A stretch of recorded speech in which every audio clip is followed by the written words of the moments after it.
itu hati yang lembut, itu yang dibilang teachable, hati yang mau belajar. Nah, itu satu poin yang bagus yang Bu Nur Sani sudah miliki, itu ibarat tanah yang gembur atau firman Tuhan. Nah, tinggal kita rawatnya dengan apa? Ketika Bu Nur Sani sadar di mana titik lemahnya, di mana titik lemahnya, nah mulai praktekkan. Ya, mungkin Bu Nur Sani enggak dikuasai masa lalu lagi, penyesalan udah enggak lagi ya gitu ya, atau mungkin menyalahkan orang sekitar mungkin enggak, tapi sekarang kan Bu Nur Sani udah ketemu nih apa yang menyebabkan Bu Nur Sani stuck di satu hal gitu dalam kehidupan ini, membuat rasanya kok ya hidup begini-begini terus gitu, susah maju. Ternyata masalahnya adalah ketika ya itu tadi, mengandalkan kekuatan sendiri. Nah sekarang memang ketika kita mengandalkan kekuatan sendiri, itu firman Tuhan udah tulis jelas ya, terkutuklah orang yang mengandalkan kekuatannya sendiri, yang menaruh harapnya kepada manusia. Nah ini sama dengan yang saya alami.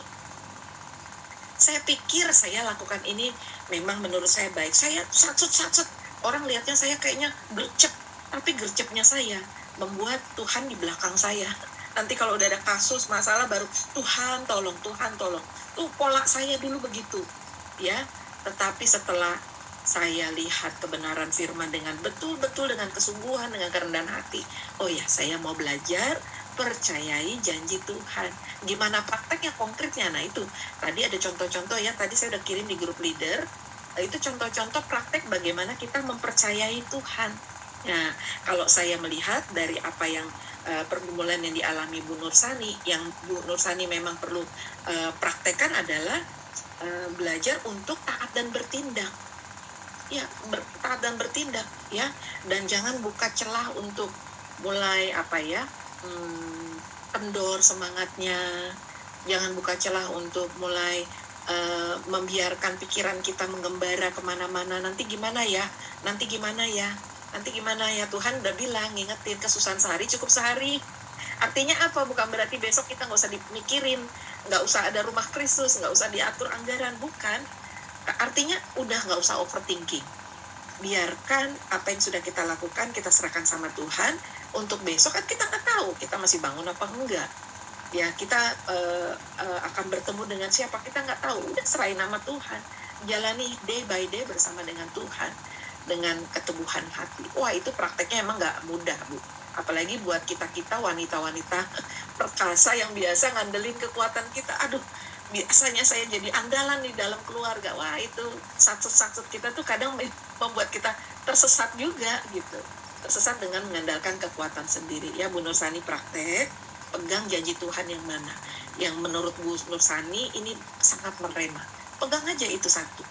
Ya, ketika saya mengalahkan kebiasaan ya, pola pikir berhutang, waduh itu nggak elit banget sih.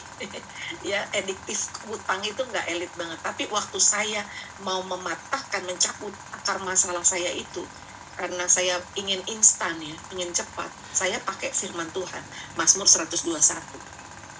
Itu yang saya perkatakan ke diri saya, Christina, pertolonganmu itu datangnya dari Tuhan yang jadikan langit dan bumi. Ya, itu Mazmur 121 tuh jadi pegangan saya untuk mematahkan kebiasaan pola pikir yang salah.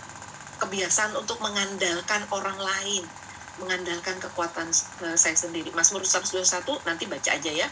Itu saking saya ulang-ulang itu sampai hafal itu.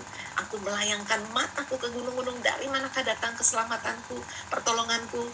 Ya pertolonganku datangnya dari Tuhan yang menjadikan langit dan bumi. Saya ingetin diri saya terus, pertolonganku datangnya dari Tuhan yang menjadikan langit dan bumi. Ketika tangan mau hubungi, alih-alih curhat tapi ujung-ujungnya minta tolong, minta bantuan, aduh itu nggak enak banget. Ya karena depresi kan, ngadepin teror, DC, waduh rasanya nggak tahan.